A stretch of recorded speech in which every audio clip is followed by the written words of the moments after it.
and many educational initiatives are examples of a relationship carefully cultivated over time.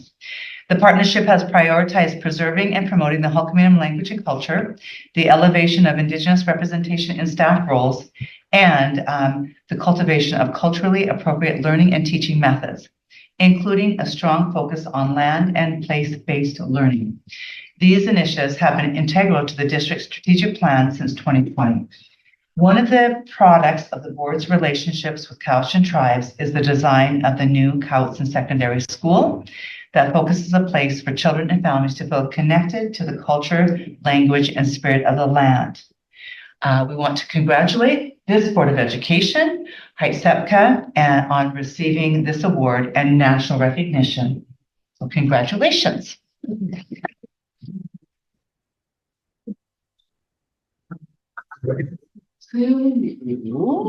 Okay, and we have a gift. Just like on any recognition, that everyone will receive one. Okay, so it's for you. Okay. And those trustees who happen to be online tonight, I will put them in the safe hands of their Spencer so that they can get their awards. Okay? Thank you, Robin. Thank you. Oh, this timing could not be more perfect.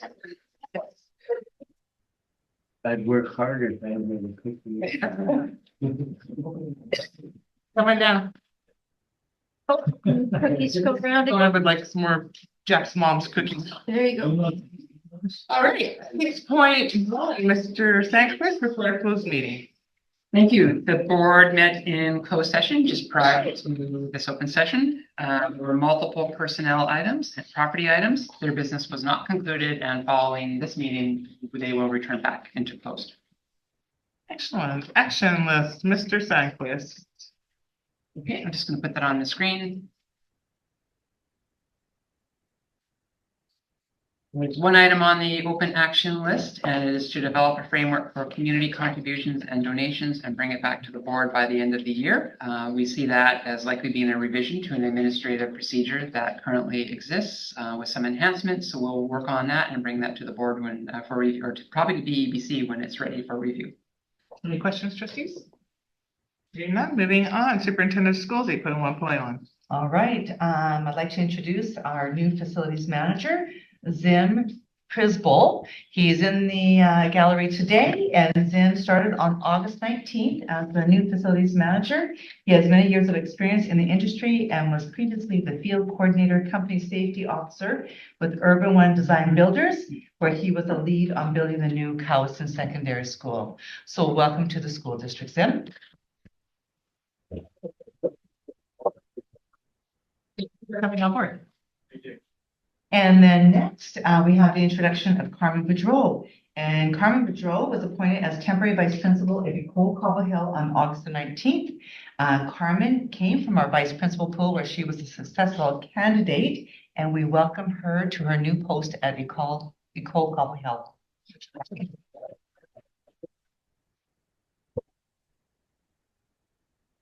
Okay, I'm moving on, but I also wanted to let those two know that if they would like to exit our meeting, they are welcome to do so as well. Thank you. Bye. Okay, and on 8.1.3, principal and vice principal assignments, they are in your package on page 15. And so you can take note of all the different placements coming up this school year, and we welcome all of our principals and vice principals back to the 2024-2025 school year. And then I'd like to move on to for board information. 8.2.1, our international student program update. So every year in September, I usually provide the board with an update, and ISB had a small group of students from Japan who stayed over the summer. And the students were offered a summer program in July that included ecology, fine arts, robotics, forensic science, and excursions to museums locally as well as in Vancouver and Victoria. The enrollment coming up for this year is 130 FTE full-time equivalent students, which matches our 2023-2024 numbers. And of course, we are still accepting applications for secondaries, for second semester. So we will see an increase in that number by the end of the school year. At this point, we have 23 countries represented from our international student program, which is very, very exciting. And I also wanted to share with, the board that this is a great opportunity for our students to learn from the multitude of countries that are represented by our student programs. But it also brings in, almost 25% of good opportunities for the students who are here as well. So it's a great program for them and for our students here who come to our school district. So that's an update there. And then I want to move on to 8.2.2 if there aren't any questions. Nina, go ahead. Okay. So there has been an announcement last spring with regard to a restriction of cell phone use in school. In the spring, the Ministry of Education and Childcare released a policy statement that stated that cell phones would be restricted in schools. And so as a school district, we were doing pretty well as it was in terms of that. But we also amended our AP 145, use of digital devices, and our AP 104 code of conduct to reflect this expectation. So I'd like to read what Administrative Procedure 145 describes. Personal digital devices are not to be accessed or operated during regular scheduled hours of instruction or during any school-sponsored activity unless such use facilitates the learning activity and is authorized. Personal digital devices are to be stored in silent mode and only accessed with the permission of the teacher. Okay, so our AP now aligns with the ministry direction on that, as well as the fact that that's also incorporated in the code of conduct 104 for the school district as well as all schools. Now, I'd like the board to keep in mind that, as you can see at the very, with the permission of the teacher. So we know that sometimes the digital devices will be used to access information, but it is definitely under the direction of the teacher. Any questions on this? I know it's been a hot topic this summer. Trustee Croft.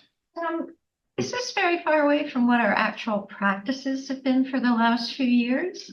I think that we always had an AP that discussed this. Mhm. And so I think that maybe practice might have maybe moved gently away from it over time, but now it's kind of get us back to where we need to be again. And I think that when it comes to elementary schools, many of them would have already practiced this Yeah. really fully. Mhm. But I also think it over time with different teacher practices, it was probably their comfortability or their familiarity with use of cell phones. Because I think that for some kids and teachers, they would be using it as a research source. So there might have been a little bit of falling away from the AP, but we're back on track again. Yeah, just follow. I asked that because I always do a straw poll when I go out to the schools and I say to the teachers, I said, do you have problems or issues around cell phone use? And they're like, no. So, I mean, that's a straw poll and I could have been incorrect, but it was because they were supervising it very closely. So anyway, I just want to thank you for, so would it be fair to say that we're now a little bit more aligned and consistent across all the classrooms? I think so, yes. I think that would be definitely fair to say. Yes, thank you. Any other questions? Mr. Thorne and then Trustee Thorne, sorry. Just a comment. I'm somewhat, we're gonna hear about this for a long time, but I'm more looking at the safety issue. For example, what happened at Cal High, so much information was getting out that wasn't accurate. Parents were ready to pluck the hair out of their heads. And it was interfering with what RCIP and everybody else was trying to end. So I have to say, the safety portion, yeah. And they can still find time to use their phones for schoolwork or stuff. And they're not in the classroom. That's it. Trustee Dolan? How do the principals and the teachers feel about this? Superintendent. I haven't done that straw check-in on that. I think that when we've talked about it last spring, we also worked with our principals and vice principal around the code of conduct. you know, there wasn't any big backlash around it. And I think that I'd like to maybe even draw on what Trustee Thorne had to say, is that sometimes maybe the cell phone usage wasn't around the schoolwork per se, but it might have been around the social media and putting up communication that maybe wasn't as accurate as it could be. But I think it also provides that safety umbrella for students who may need to move away from that social media aspect of it. So don't have the exact thought process around principals and vice principals and teachers, but I don't believe there has been a lot of talk around it. Any other questions? Okay. All right, I'm going to move on to the superintendent's update. Firstly, I want to acknowledge and appreciate all the summer workers preparing for school startup. There was a lot of hard work done over the summer by finance, human resources, purchasing, operations, custodial, transportation, and the principals and vice principals and clerical staff who worked hard to get schools up and ready and to welcome students back for the opening day. And as anyone would know, that there's a lot of work behind the scenes, and the teachers come and they're ready and they're looking to get started as well. So want to acknowledge all of those different departments across the school district. They are the infrastructure that holds us all together with their good work. We have Every Child Matters Week coming up. The district refers to the last week of September as Every Child Matters to complement the hard work being done in schools to learn the truth on our collective reconciliation journey. The district will recognize the entire week, and we do that annually. And so the week will begin with the Indigenous Focused Non-Instructional Day on September the 23rd, and will conclude with the National Day for Truth and Reconciliation on September the 30th. We want our collective focus to be twofold throughout the week. The first being the recognition of the lives and generations lost to the genocide that was a residential school system. And secondly, we want to celebrate the vibrancy of Indigenous peoples, their culture, and their bright future. So on September the 30th, it is Orange Shirt Day, Residential School Awareness Day, and orange shirts are worn to honor the children who survived the Indian residential school system and to remember those who navigated. We had about all of this. Non-instructional day, we want to share that on Monday, September 23rd, will be our Indigenous Focus non-instructional day that will be focusing on cultural responsive protocols. And so on that day, we'll be looking at that, and we have many of our Indigenous staff who will be leading those sessions, and we will be learning as a collective educational learning community with regard to those protocols. More information will be coming out regarding the format of the day. And so in the morning, the presentations will occur, and then in the afternoon, school teams will be meeting with regard to that learning. So on National Day for Truth and Reconciliation that I discussed on September the 30th, that will be a day that we will be honoring the day and observing it. All schools and work sites will be closed. It is my hope personally that we will take the day to reflect and learn on our continued journey towards reconciliation, and that many of our staff will take advantage of the opportunity to participate in many of the community events. We have yet to get further information on the Every Child Matters walk, which usually happens, that I believe is hosted by Cowichan Tribes, but as that comes up, we will share more information with the parents. We only got one photograph last spring, but I figured we should just share it anyway. Townsville Elementary, when we had our Indigenous Month celebration, they shared this photo of cedar stripping that was occurring during that month. It was organized by our Indigenous support worker, Elaine Jack. And so you can see that the kids were having a wonderful time and being part of a cultural practice by a Cowichan Tribes member. Thank you very much. And then moving on to summer learning. Let's see, I'm sorry about that. Summer learning opportunity. We had the Summer Institute 2024. The Inclusive Learning Department offered a half-day summer learning event for adult learners. Sessions were held the morning of August 28th at Quamitchin School. 130 teachers, support staff were registered. and they had many workshops to actually choose from on that particular day. So you can see some of the session examples: island health, substance use literacy, culturally responsive mathematics, circle of courage, reading, and so on and so forth. So we thank many of our coordinators and the people who presented on that day.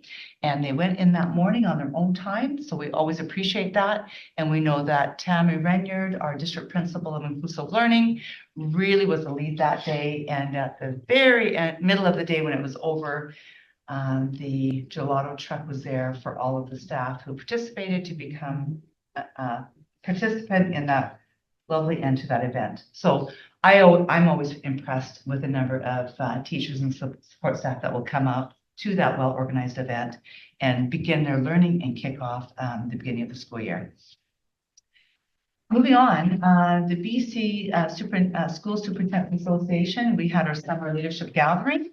Members of the senior management team here participated in that Summer Leadership Academy in August, where we heard from the Ministry of Education and Childcare. We were looking at the ministry's priorities. One of them was around high-performing systems of learning around human flourishing. Another one was on literacy and where we're taking that and how we're going to support literacy and the foundational skill of that. Of course, we're well on our way. They also focused on artificial intelligence and cybersecurity, and also focused on how we were going to look at bargaining. So those were the 4 priorities of the Summer Leadership Institute. We were just the recipient of a mental health school grants. We received this annually. And again, this year we did receive a mental health in schools grant in the amount of $52,000 to support mental health and well-being in our schools. And I also know that this board also adds more dollars to support that endeavor. And so our team will be working with schools to continue that journey around supporting mental health in all of our schools across the district, elementary and secondary. I want to provide the board with the 2 dates around long service recognition and our retirement celebration. I know that's a long way from now, but at the same time, we wanted to put that in your calendar. We're looking at March 13th of 2025 for the long service tea. And we're looking at June 9th for the district retirement celebration. And that is part of our employee recognition AP, where we look at that at the beginning of the school year and we determine the dates for the recognition, but also what we will be doing around the impromptu recognition that we do across the school district. And that is the end of my report. Any questions? Seeing none, I see we have some board action here. All right, so 8.3.1, Remembrance Day is coming back, and there is a motion for the board to consider that the Board of Education contribute to the Remembrance Day wreaths for the cenotaph of the City of Duncan, Chemainus, Lake Cowichan, and Cobble Hill Remembrance Day ceremonies. May I have a mover, please? Moved by trustee Kraft, seconded by trustee Second. Sousa. Discussion is I am still looking for somebody to take care of Lake Cowichan and somebody to take care of Cobble Hill, please.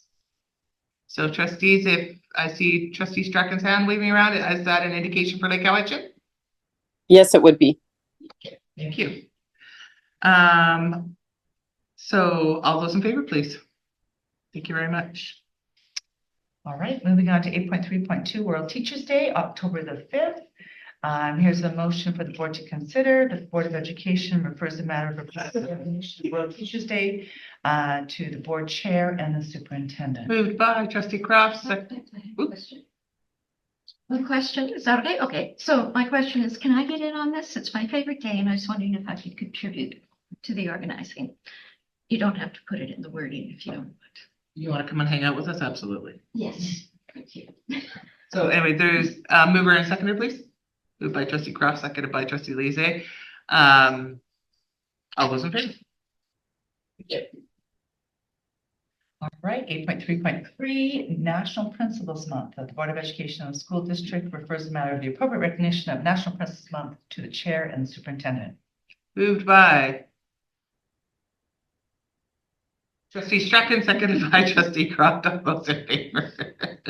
Thank you. Right. Okay, and now we are down to 8.3.4, board authorized, authorized course, authority authorized course, Indigenous Technologies 11. So in your package to consider, we are bringing this back to the board for approval. And you can see that we did consult with Cowichan Tribes with regard to this. They approved it initially, but when our team brought it forward to the Ministry of Education and Childcare, because this was in relation to the fact that every one of our students will take an Indigenous focused course in our district, and it had to be approved by the Ministry of Education and Childcare, as well as a nation of where the school may reside. So this particular course is only specific to Cowichan Secondary School, soon enough to be Cowichan Secondary School. And so it has been revised. I did speak with District Principal Tammy Renyard, who did a lot of the work, and it was in partnership with Han Morales, with Cowichan Tribes. It did have Indigenous voice, and I said, well, how did it change? And she said it was very much more specific to particular areas with regard to our geography, as well as it was specific resources designed with Cowichan Tribes in mind. And so those were the tweaks that it was made on this particular course. And so it is in your package for you to actually consider as a BOD course, as we call it. Do you have any questions before we go to the motion? I do have a question. Yes, go ahead, Trustee Sousa. Thank you. I'm wondering if the knowledge holders will be compensated for their time. Lieutenant? I would assume, I don't know if that they haven't been, but I'm assuming that at any time we bring in our Cowichan Tribes resources, that they would come in, whether through honorarium, and that's what we have in Indigenous Ed, but I may have to refer that to Assistant Superintendent Rowan. So instead of bringing people in, we shared the information with Cowichan Tribes and got their permission. Through their education department, they would bring it forward. I believe it was considered part of their work. You know, it's part of the work of the education department in conjunction with us, as opposed to being an honorarium. I would like to declare, oh, sorry.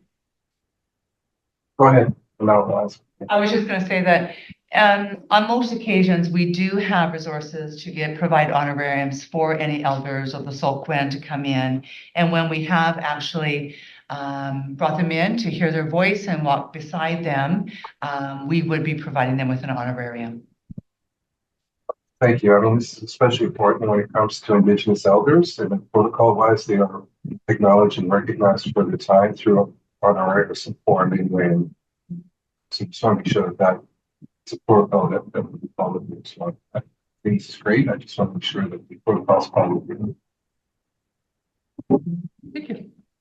So there's a motion for the board to consider. Yes, so that the Board of Education of School District 79, Cowichan Valley, having consulted with the local First Nation, approves the submission of Indigenous Technology 11 to the Ministry of Education and Childcare to qualify for credit towards the Indigenous focused graduation requirement, moved by Trustee Croft, seconded by Trustee Sousa. All those in favor?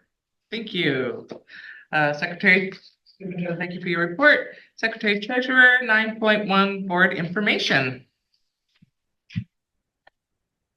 Thank you, Chair. I'm going to put up a report and thank the Director of Operations, Jeff Robinson, and his team for putting this information together for presentation to the board this evening. It has been a very busy summer in the operations department. I'm going to zoom this up so hopefully it can be seen by all.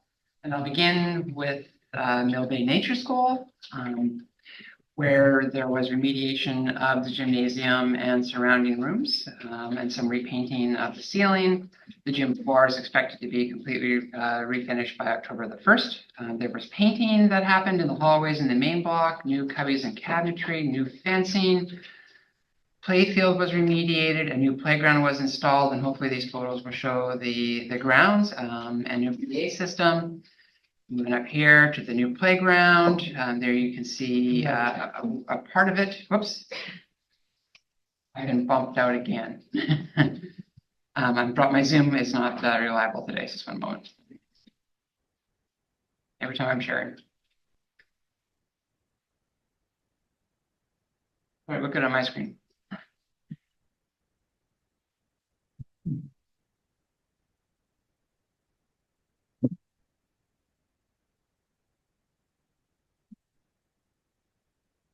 Sorry.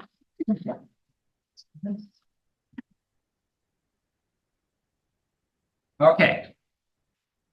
All right, hopefully we're back in business. Okay, back in business. Here is the playground that was newly installed at Mill Bay Nature School to prepare for the new learners that were coming over from George Bonner. And there is the second part of it, and it's accessible as well.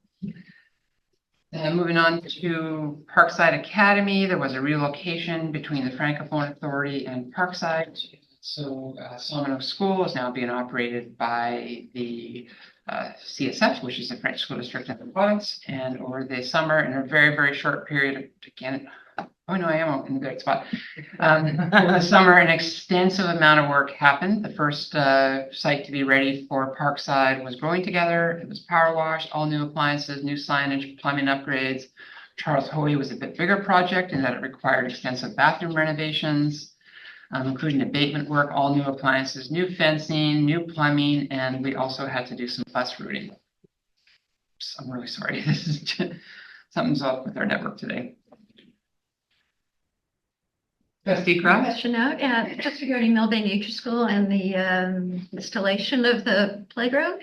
What do we do when we have a kid in the school who has a wheelchair to access the because with all the wood chips and that, they can't really roll over it.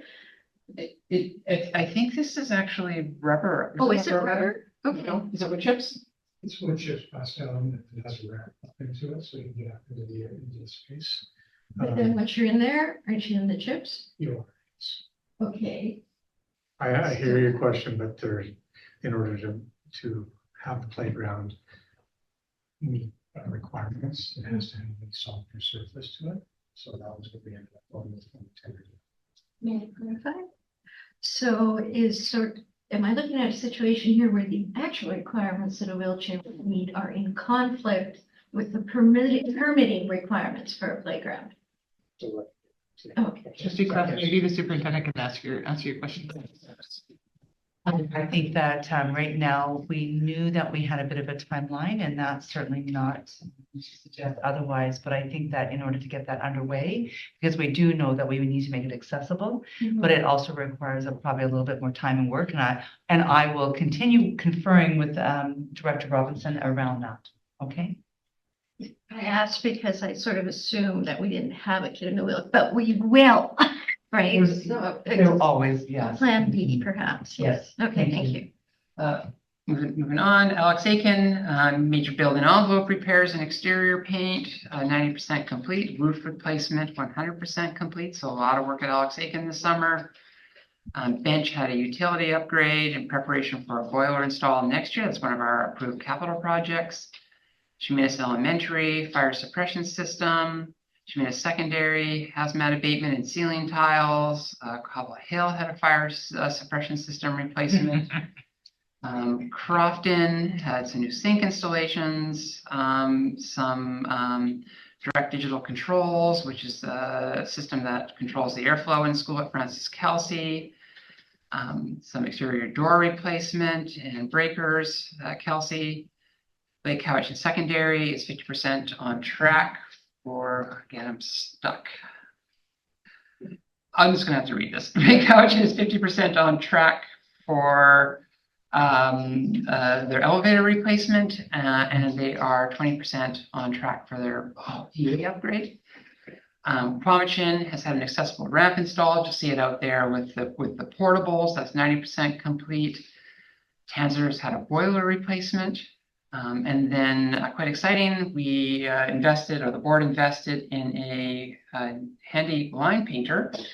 And using our own staff, we were able to offset about $20,000 of line painting for a $7,500 investment. And we're able to do all new parking lot lines at Alexander, Quamachin, Bench, Francis Kelsey, Mount Provo, Drinkwater, Tanzer, Chemainus L, Maple Bay, and the school board office. And there were some nice photos of that. LED light upgrades at Chemainus Elementary, Cobble Hill, and Mill Bay. 50% of the food infrastructure program capital work was done, and that is installing the kitchen areas that were necessary for the distribution. The board received 2 allotments over 2 separate years. This is the second. 2 gym floors were stripped and refinished. All the carpets and windows were cleaned. And at the operations department, all the keys were inventory. They were all brought back in, reissued back to principals at their recent meetings. We now have better control over the keys that are out there. And then finally, there are currently 2,400 students registered for transportation, and they're currently processing 1,300 late registrants. 7 bus routes were reconfigured to create efficiencies in the service delivery. And they're beginning the install of the tablets and hardware this week, which is the project that the board supported through the multi-year capital program. And all the vehicles were maintained and are up to date for the bus fleets to be running today, as well as the white fleet over the summer. Wow. Trustee Croft. I just wanted to express appreciation for Jeff and his team. They've always got through a really long list of things to do. And I know that the September 3rd deadline always looms over everyone during the summer. So I know they had a really busy summer and probably totally went above and beyond. So please share our appreciation. Yes. Yes, there was one point where I thought that Director Robinson was going to need some oxygen over the summer. However, as we met and had a little walk together, however, he's still standing, so good job. All right. The next item here is there's a provincial election looming on October the 19th, 2024. And as customary, the board offers up certain locations for polling stations. Right now, that looks like Mount Provo and Bench, with Bonner possibly being used as a pre-voting station. So just wanted you to be aware of where the polls would be this year. Thank you. All right, we have upcoming meetings and events. Trustee Doman, we have you at DPAC this month. Trustee Thorne, October is your DPAC. Any questions on the upcoming schedule of events? Hearing none.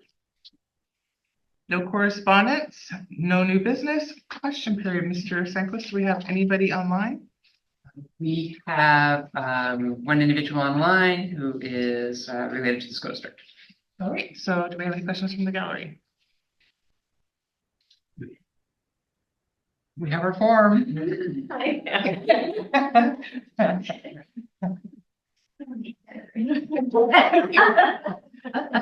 It's just a clarification. I know.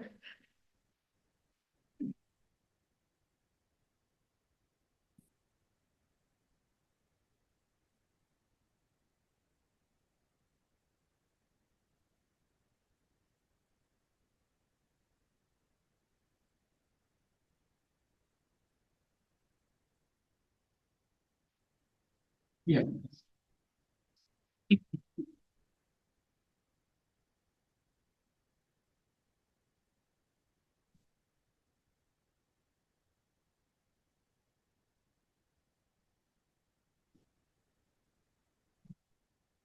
The pressure's on.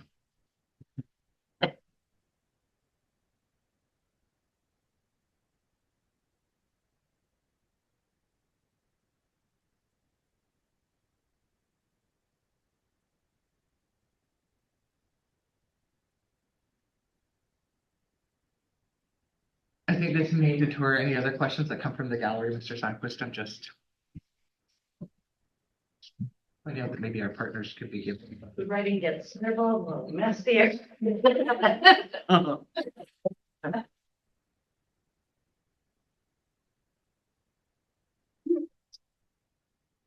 From Carmen. Superintendent report. Clarify what the 4 main priorities of the ministry were as stated at the superintendent's meeting. Please. Yeah. High performing systems with regard to human flourishing. a focus on foundational skills and literacy. Real look at artificial intelligence and cybersecurity. And we also know that it's bargaining year. Anybody else from the gallery have a question? Seeing none, motion to adjourn, please, moved by trustee Dolan, seconded by trustee Strachan. All those in favor. Thank you very much, folks. 5 minutes and we'll go back and close.